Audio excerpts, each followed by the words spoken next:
Welcome back to week 4 of our power rankings. With me today, we have Justin Tang as always. Hello, back again. So let's just get straight into the games. Wolfe versus Nekkra.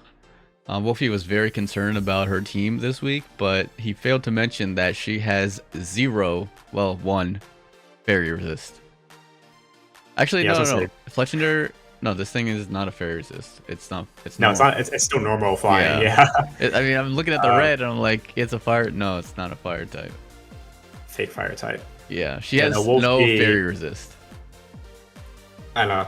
It's yeah. I found it was kind of funny when Wolfe said that. I'm like, how does Nekkra actually break the Primarina outside of Rotom Mo? Right? Primarina went crazy, and I feel like every week this Mon has done really well for Wolf. Right? He's been always run this Life Orb set to work in either Tailwind or Trick Room. This week was more of a Trick Room sweeper, as he had Water Ball with Rain Dance Trevenant because he was running Torrent, which I found was an interesting choice. But I mean, the Water Balls were doing a lot of damage, to be fair. Like, I was getting a lot of KOs, and he also had Stellar Terror on it, which I found really unique. That's not something you see often on Primarina, and yeah, because Necro didn't have many ways to hit Primarina super effective, I think Stellar made a lot of sense, and I think that Primarina plus the Rain Dance Trevenant tech to overwrite the Sand was just really good tech again from Wolf, and again, Wolf just showed the power of almost all his mods have put in some kind of work. I think first draft, right? The Trevenant enabling the Primarina Trick Room, Primarina itself, of course, we talked about already, and the Noivern, he's bringing out every week as just a fast Tailwind guy with Frisk. And then Espafra, I don't think it's shown up this week, but I mean, we already know what Espafra does. It's been one of his MVPs as well. So yeah. Well, do you remember what the Trevenant item was? Was it Mental Herb or was it Koba Berry? Oh, I actually forgot exactly. I should have took note of that. I believe it was Herb, if I remember correctly. I'm probably wrong. I mean, last week I said his Arcanine was AV. I forgot about that either too. But I don't think that item was super prominent anyways. The thing was she couldn't really stop the Trick Room setup. Yeah, there was one turn where she went for Tailwind on the Scyther, where she didn't really need to because her team just naturally outsped Wolves at that point. So there was no need to go for that, but she had an opportunity to go for dual wing beat. I think Scyther was at -1 from a breaking swipe, so it wasn't going to be as strong, but it still would have done a lot of damage to the Trevenant, and maybe it would have helped with differential, or with the crit, it would have been able to knock it out. Yeah, Tama was definitely an interesting play. I think maybe she was... Actually, I'm not so sure what she was expecting there. I watched it from Wolfie's point of view this time, so I wasn't so sure what the Talon play was for, but yeah, I agree. Dueling Beat would have definitely covered for the Trick Room more, especially if you get a crit, even if it was -1, might as well play for your outs, right? But even with that, I guess, one mistake, it did feel like she couldn't really stop what Wolfie had this week. Again, like we mentioned earlier, the Primarina going crazy, and I don't know what I would have done in her shoes either. I feel like that Prim was really hard to stop. In the beginning, I thought she was going to win the game just because of the turn 1 play. But then I just looked at the damage that she did, and it just... you had T-Tar and Garchomp as your lead, and I don't know what the investments are for either of those Pokemon, but you couldn't kill a Noivern and a Primarina. Well, Primarina is pretty bulky, but you couldn't kill a Noivern, and that's just... I mean, that just seems very depressing. Yeah. I mean, the thing about, what's cool about Wolf set too, because, the Noivern was the fastest thing, on the field. He didn't need to invest in full speed. Yeah. So, that Noivern, again, was break and swipe, full bulk, right? It was, 8 all HP, all some speed, and, all defense, right? So, even if Noivern's, quite frail naturally, in draft, and because of the speed tiers that both had, he can afford to have, more of these, supporter sets, right, without running too much investment. So, I thought that was kind of cool. Yeah, but, this is Garchomp and T-Tar we're talking about. These are two heavy hitters. You can't do more damage? Not enough. Not enough. Yeah, I do like that aspect of Draft League where if you have the faster team, you can be very greedy with your speed and not have to invest a lot of it into your Pokemon. Yep. Yeah, I mean, I feel like there's a team building difference that she could have done, because I would expect a Terra into a resist to Primarina. Offensively, the T-Tar, I'll allow the Terra flying, But it's also cool that he had the weather ball on the Primarina, because then as soon as he goes Terra Flying, it's super effective Yeah. on the T-Tar. But I guess it Maybe Terra Grass could have worked. I don't know. I'm not sure, like, if you even need the weather ball at that point. If like the only thing you have to worry about is because there is no flank or fairy resist, so you have nothing to worry about defensively or offensively for your Primarina. And then game 2, how did game 2 go? I'm pretty sure game 2 was where he revealed the Rain Dance play. I believe game 1 he didn't show it off, and then game 2 it just like again Primarina went crazy. Yeah, there If I was remember correctly. there was a Game 1 he opened up with Noivern, right? He just did break and swipe stuff yeah. on turn 1 of game 1, and then game 2 I think he led Arcanine Trevenant, and then he got the Trick Room up, and then the Rain Dance play did come in play, and then just one shot at T-Tar with Water Ball. Yeah, and the Rain Dance is also very helpful because I think the Primarina otherwise would have died to the Sands chip without the Reina. Yeah, I think so. So that was pretty cool as well to see. I mean, this is just a masterclass by Wolfe. Primarina, Pretty like, cool. man, like a couple weeks ago you were telling me about Primarina. I was like on the fence, and now I'm just like all the way there now. Like this, It's so good. This thing hits so hard, and Water Fairy, obviously one of the best defensive types in the game. Like it's very hard to hit it, super effective. You can tell when they have a move that can hit you really hard. Rage Powder support from the Venonat. And I'm pretty sure oftentimes that he's not even leading the Primarina. So he can have it in the back after he deals with the Pokemon that can deal with the Primarina, and then be able to just freely use whatever attacks. Yeah, I gave it more thought too, and fairy types in especially the format they're playing, Revolution Age, right? There's very little good fairy types, and Wolfe easily has the best fairy type of all the drafts here, right? I mean, yeah, nekkra has Clefable, but Clefable's not doing damage, right? It's more supporter. This Primarina has the strongest Moonblasses on the field here, and with limited fairy types, there's also limited fairy switch-ins, right? So again, like you mentioned, Primarina hits nekkra's whole team, and that's exactly what it did. And he can do that most weeks with this Primarina, just because it's very hard to swap into. Yeah, absolutely. We're going to talk about my favorite game of the week now. Pokeaim versus Cybertron. This was a slobber knocker. There was so much tech on both sides. I watched it from Joey's perspective, and the comfy set was absolutely insane. Also, his thought process was insane as well. He was just hoping that he's like, I hope this mechanic works like the way that I hope it works. like the first turn the slacking is in, and he just he expected the Weezing to come in, so he went for the Worry Seed on the Weezing switch in, and he was like, all right, the slacking can't move now. But it's like the first turn slacking's in the field, like you can move, man. Yeah. I watched this from Aaron's perspective, which was interesting. Like he had some pretty cool techs, like although he lost, like the Terra Fighting Blast Goldengo I thought was really cool. Yeah. I thought that was really cool to see too, because he legit just ran out of regional to top 16. So using some of his experience from there to bring it to his draft, I thought was kind of cool. Terra Fighting Blast. I believe actually won him that one game versus Joey, because he forced to Arch to Terra because Joey called the Terra Fighting Blast. He didn't go for it, so he forced him to Terra to Grass where he could make it rain later. I actually don't remember if he lost that game or not, but just being able to have that pressure to force Arch to Terra, I think it's really cool, so that you get punished with the other Pokemon, right? So I thought that was a kind of really cool tech. And then dropping the Dozo for this week I thought was quite interesting. Like I think this is like the second time he's done this now, where I was like Dozo is his main point of his draft, but because Joey has the Haze and the Greninja and a bunch of other tools to beat it, it was really hard to bring Dozo. So Aaron kind of like strategically dropping it and replacing it with his other picks, which I think was smart, but it just wasn't enough because Joey's, I think, prep was really insane this week. You mentioned earlier, like the Worry Seed. I think that's kind of funny. I think the Specs Jolteon was definitely a standout for this. Yeah. I think we talked about this earlier with Aaron's draft in the early power ranking, but Aaron seems quite slow outside the Murkrow mode, enabling the rest of his team, I think, slacking a Palmot or his fastest Pokemon, right? Jolteon here outspeeds his whole team, right? It also hits his whole team. Thunderbolt, hits everything for like super effective or neutral, right? Dozo gets nuked by it. Goldango takes a lot from it, and he also had the coverage of Shadow Ball, which also hits the Palmot and the Goldango as well. So I felt like that was really smart for him to reveal one of his newer picks. I know Jolteon's a newer trade, right? One of the lower tiers, but making a lot of use out of it. And then the funny set that Joey also had was the Endeavor Best Legion. I thought it was really funny. I didn't even know Best Legion got Endeavor. So like when I saw that game one, I was like, oh my god, he gets that. And I thought that was kind of cool. Yeah, he brought all the tech out for this week.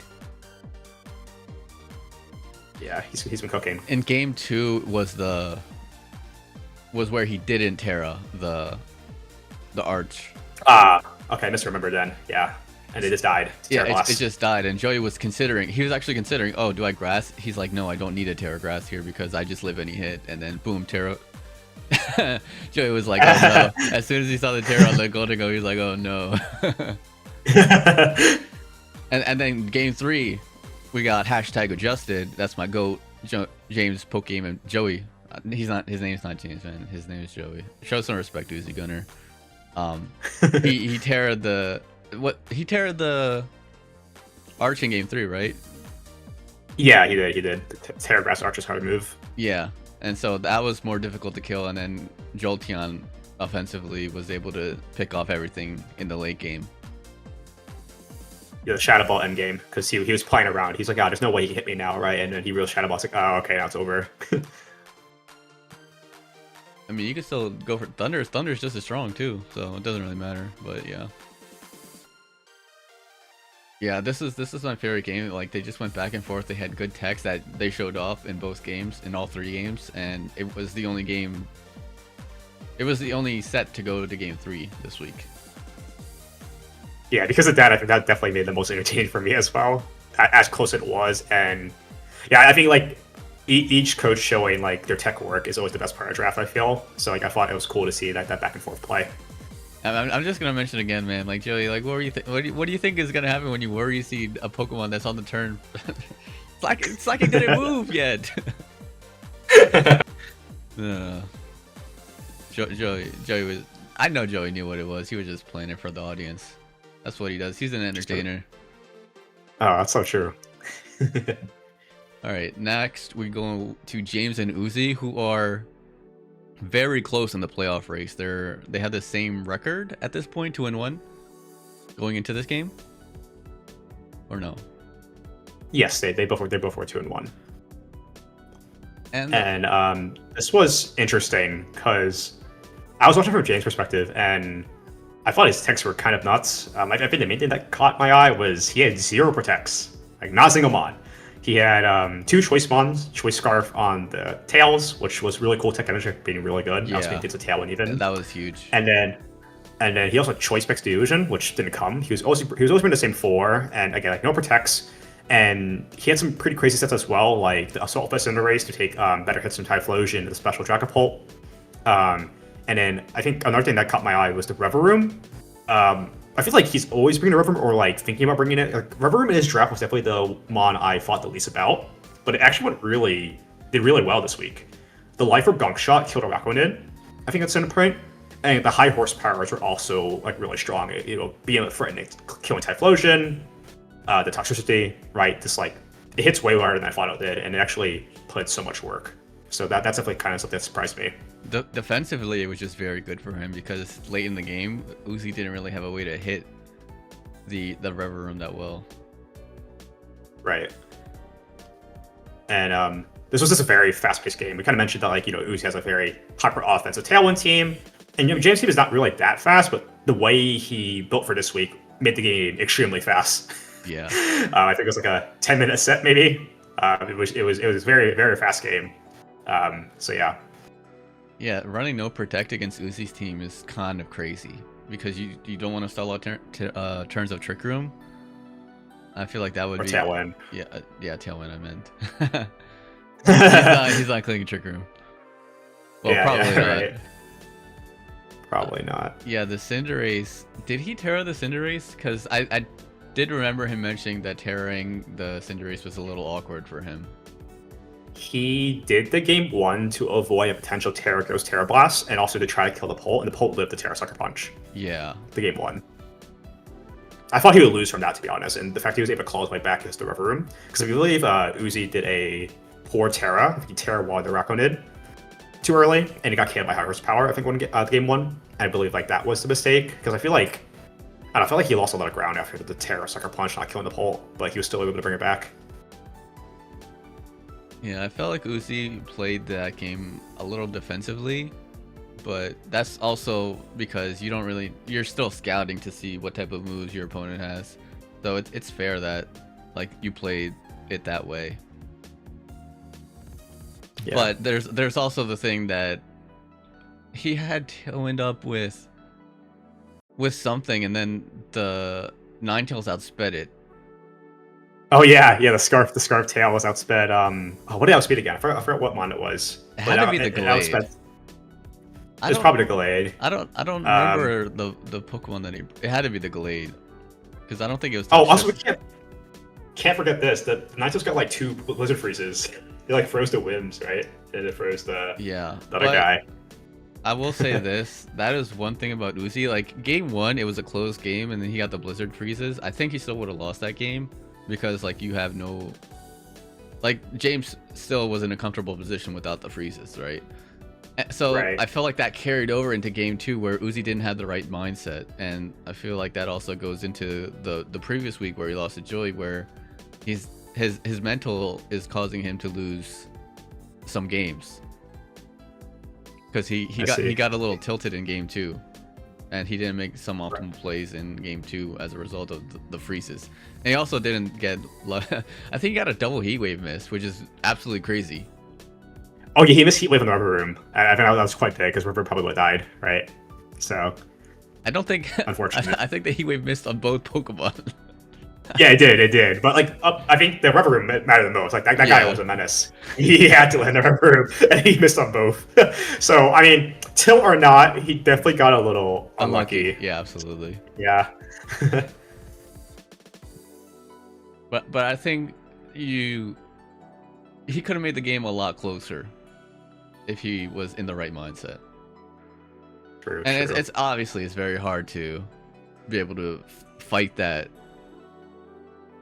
hacks and still play optimally, which is why I think like Joey and Wolfe are just so good at the game, right? Because they're able to reset after something bad happens to them. They have some of the strongest mental in the game. But yeah, James, I didn't know he didn't have any protection. That's just crazy to me. I guess like the idea of, I mean, I know like he mentioned it. I didn't watch the whole analysis, or I don't remember bits and pieces of it. Like I think like one reason like why you want to run a whole lot of protects is because if you ever protect the front one's a cut, you get encored, right? Yeah. So I guess his idea was he was gonna brute force his way through the tailwind turns and not try to stall it off protect, because he never want to get locked, right? So I mean that's one reasoning, but I do agree. It's like kind of crazy. He didn't have a single protect at all. So yeah. I mean, when you're running 2 choice Pokemon and Assault Vest, there's 3 Pokemon that are unlikely to run Protect. I mean, you can run Choice on Choice Protect, but that's a little... It's a momentum killer. I know Cybertron's little brother won Worlds with Choice Band and Escavalier with Protect. But... That's true. That was a long time ago. Times have changed. Yeah. I like this set, but it was another 2-0. And then the last game, Shady versus Mountai. Mountai, the way that he was able to switch up his entire team, and it just looks so much more efficient now. Yeah. Now looking at Mountain's team, I would have put this a little bit higher in power ranking if he had probably starters earlier, because I think it fixed the whole problem I had with his team before. His Tailwind mode wasn't very good, and his Trick Room mode wasn't really pulling the weight, and that's what he acknowledged in his trades, that his Sun move, Torkoal, wasn't pulling the weight anymore, right? So, and also you already had the 5-type Blaziken, right? So now you have the triple starter, which is funny. You can do punch stuff, but I thought it was really cool for the very first match for his interest of the starters was the techs he had. The Cloak Masquerada and the Talion made sure that Shady could never fake out and set up Trick Room with a Stantler, right? I believe we saw him avoid fake out the game 1. And then he just knocked off the Eviolites and taunted the Stantler, and he couldn't get Trick Room off. And the Stantler was meant to hurt him. So I thought that was really funny. So already, just like those Pokemon were putting so much work. He also has another cool text like Rocky Helmet on the Octavire. I guess the idea with that was like breaking sashes or doing extra damage to Sneasler. But yeah, I felt like Shady couldn't really do much. I don't know like with his new trades, it held him back, or even with his old mons, like could he have stopped it? Because I couldn't see like what he could have done versus that Inteleon Masquerada lead. It felt like every turn he was on the back foot. So yeah. I mean, the only thing that I could see him doing was you can't obviously you can't expect a knockoff taunt unless like you played a lot of practice battles and you kept losing to that strategy. Like the only thing that I could see him do is lead Salamence, Stantler, and Tailwind Salamence, and then switch out the Stantler into a Pokemon. But that's Right. for like, who's to say that they're gonna taunt your Stantler at that point, and who's to say that like what is He's not gonna taunt the Salamence, right? Yeah. Because he did that game too. So. But like maybe you can, like it's a 50-50 at that point where you can trick room with the Stantler and then switch out the Salamence.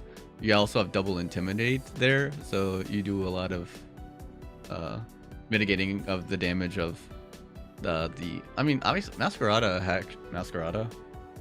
Mailstick.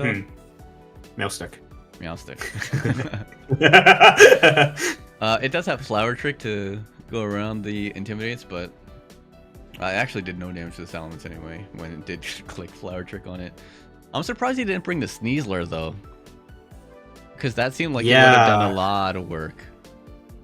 Especially with the Clovercloak Masquerada, he would have KO'd it. Yeah. Right. So interesting choice of not bringing Sneasler here. I guess maybe he was prepared more for the Tricker mode. I do believe Shady had a Min Speed, Brave, Kingambit as well. So I think he was expecting Tricker mode more often, and I think Mountain just went all in the speed, and he just wasn't prepared for the draft that he brought, right? I'm just looking at Mountai's team, and Toxapex is the only thing that I could really see where Sneasler really struggles against. Everything else is 2-AKO'd or 1-AKO'd by close combat or poison jab. But Claw. They run Dire Claw. No, I run poison jab. You're honest. You're honest. You don't want to go. That's valid. Okay, never mind. No slave, no paralysis. Yeah. Just an honest poison. That's all I want. Yep. Yes, Sneasler would have done very well for him, but the Braviary was Terrifier with Heat Wave, and I think he missed Heat Wave. Actually, there's a turn where he missed Heat Wave on the Inteleon, which, looking back at it, you would think it doesn't really matter, but the Inteleon was Sash, and getting the damage off on that would have enabled it to die earlier, and I think Shady would have been able to win game 2 off of that Heat Wave hit, but not able to do he that. definitely had better odds with the Heat Wave land, but yeah, I mean, 2 Heat Waves in a row we're missing. I guess like you can't be running Heat Wave in draft. We got the Rock Slide incident, we got the Heat Wave incident. Yep. I can't remember any other misses that were significant in previous games, but I guess it's just spread moves that are inaccurate. Also, looking at Shady's team, I like the Grookey pickup, but like it's kind of sad to see the Ursaluna go and the Drifloom go. Drifloom is goated. Drifloom is a joke. Like Drifblim already has like shady stats, and then when you go Drifloon, it's so much worse. Yeah, I mean, he mentioned it in his video that it was just like a 1-tier mon, 1-point mon, because he wanted the points for the Salamence and the Kingambit. So yeah, by changing the whole structure, at that point Drifloon couldn't fit. He'd have enough points. So at that point, that's his best pick. But like now with Salamence, that's your fast tailing user. Obviously, you don't have the fast unburden guy anymore. But if you're running unburden Caesar with Seed, then you don't need to see Drifloon, I feel. So I think it makes some sense. Yeah. I'm still unsure how to feel about Shady's new picks completely. I do think the Ursa, I do agree it was hard for him to set up every week because it felt like that was the main struggle with his draft. But I'm really wondering if the Kingambit's going to pull the weight for his next 3 weeks here. But we'll see next week. Yeah, I liked the little bit that he did in the beginning where the Pokemon were talking trash to the to the owner. Yeah, Mountains still in the playoff race now because of that win. There's only 3 games left of the season, I believe, because it's a round robin and you can only have 7 battles with 8 coaches. So with 4 weeks down, there's 3 weeks to go. And we're only going to do top 4 power rankings. Honorable mention to Uzi, who is 2-2, but 2-2 is 2-2 after suffering 2 losses. That's not going to get you in the top 4. So Yeah. at number 4 we have Cybertron. Yeah, so although he's 2-2, he had a really close set versus Joey this week. Yeah. And I mean, I think he's kind of shown that although his team is quite linear and sometimes the dozo mode is like quite obvious before he sometimes got to drop it, he's shown his other modes have been very, very strong. I think I've been really impressed by his Goldango. The amount of sets he can like run with it every week is quite interesting. This week with the Life Orb Terra Blast, last week was like what Choice Scarf. He's ran Choice Specs the week 1, right? I think Goldango is a very versatile mon, easily one of the best Pokemon you could run in this draft here, and easily one of the best Steel types as well. So a very strong pick. He's been putting a lot of work. Again, the Dozo mode is strong when it works.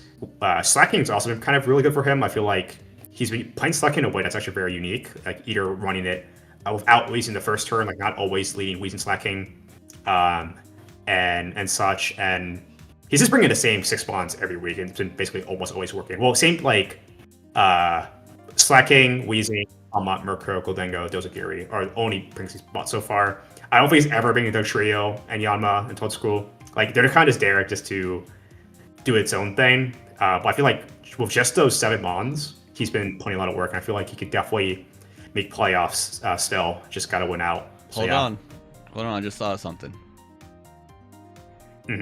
So do you remember Marcus Stadter using Trick with Gothitelle with a Goldango? Yes, Trick I do on remember that. Trick on the Trick Room user, and then attacking the other Pokemon over and over. He can do that same thing with Goldango Dugtrio, and Murkrow gets Mean Look. So if he ever is, if he's ever going That's against, true. if he's ever going against a Trick Room team, he's got that option right there. Yeah, I'm looking at the field though. I mean, what Trick Room team would we do that versus? Wolfe has Trevenant, which can escape the Arena Trap. That's a Trick Room user. What else is there? Well, Trevenant is gonna Terra because it's scared of the Shadow Ball. Oh, that's genius. Okay, you got me. Yeah, and you can use Trick or Treat, Copycat, Mimic, Dugtrio, or something. I don't know. Trick or Treat actually turns them into a Ghost type, so they could escape even better now. Sorry. The trio gets that? No. I was gonna say, like, what? Yeah, he's been using Goldango really well. I like it. I like the guy. Toadschool, yeah, you're right. Like Toadschool and Yanma, they're never being broad, but like just look at the other Pokemon on his team. Like they're demons. Yep. Stat demons. And the sets you could run in are so versatile. So yeah. And Cybertron, like if you look at the games that he lost, there were 2-1s. He lost to Uzi 2-1 and he lost to Joey 2-1. So, and the games that he won, I think, are 2-0s. So like his differentials has to be pretty good. Right. Number 3, James Beck. Yeah, so James being the lowest of the 3 ones here, but again, he's kind of proven that his team is very strong and the sets he can run are very versatile. I was always a big fan of James' draft early in the PRs, and I mean, I love Ninetales. It's very fast. Having water control is good. Cinder Race, I think of this draft, like what has really proved me wrong is that Cinder Race and Reverum. Mons, I didn't really think he would bring often, but he's already brought I think 2 to 3 weeks so far, and they've been putting in a lot of work recently. So I think kudos for him for utilizing like I guess underappreciated draft picks that you normally wouldn't see, right? Or see much in VGC at least. I mean, these are mons that don't really shine in VGC, but I guess it is working for him quite on this draft. And the Duotion. And obviously, like Duotion too, yes. Well, he brought it this week, but didn't do anything. It did a lot with versus Shady though. I'll give him that. So Yeah, I think of all the mons so far, still he still has not brought the ferret. That's the one mon he hasn't brought yet. That's so kind of funny. Yeah, Um, very surprising. but yeah, every mon on the team has been putting in work, and that just spells a really well balanced, good draft. So I don't think it's very shocking to put him here. Yeah, and he's been using Annihilate pretty sparingly as well. So like once he gets the right matchup for it, like they'll be in some trouble with the Annihilate. Yeah, I believe he's been using the final Gambit set often. I know he had that versus Uzi, I believe, like a citrus final Gambit set, and then obviously he had that as week 1 versus Mountain. But yeah, I mean, one day he will have that setup ape that can sweep. I don't think he's really pulled up any ape sweeps just yet, but one day. Yeah, soon. Number 2, the Jote, Pokeaim and D. Couple trades here. Got the little Sneasel, baby Sneasel. Got the Lapras. Right? Like those are the 2 Pokemon he got this week, and Jolteon. Yes. Yeah. Drafted like half of his lower tiers, and the Jolteon put in like so much work this week. Yeah, I think that like his top picks are very strong. Like Arch, Bass, Pelly, you can bring most weeks. That's fine. And where like I think the draft really shines at the lower picks, right? Comfey put in a lot of work for him. His match versus Uzi synergizes really well with the Arch, right? Gives him a tripper mode and tail mode as well, outside of the healing. Jolteon, great rain abuser. He ran Choice Specs Thunder this week with Ability Shield Pelipper. I think that was really funny. And again, very strong, fast damage dealer. And gives him another, again, rain abuser. And then Chimecho and the baby Sneasler and the Lapras. I don't really think those mounts will do a whole lot for him. But again, like the 6 Pokemon I already mentioned are very, very strong. Or Greninja I didn't mention a whole lot, but he's utilized that a lot earlier in the weeks. And then Rhydon, the replacement for Aperia from week 1 as a really good like sub pick, right? It's a lower end for the budget, but it's still a good mon. Rhydon has seen playing BGC before. Again, it's a strong EV attacker. You can't go wrong with that, right?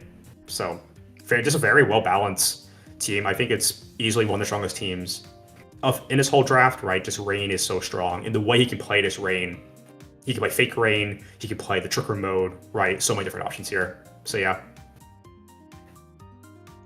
He hasn't used the Water Shuriken Arch yet. Like his Basculegion, we saw Endeavor, we saw female Basculegion.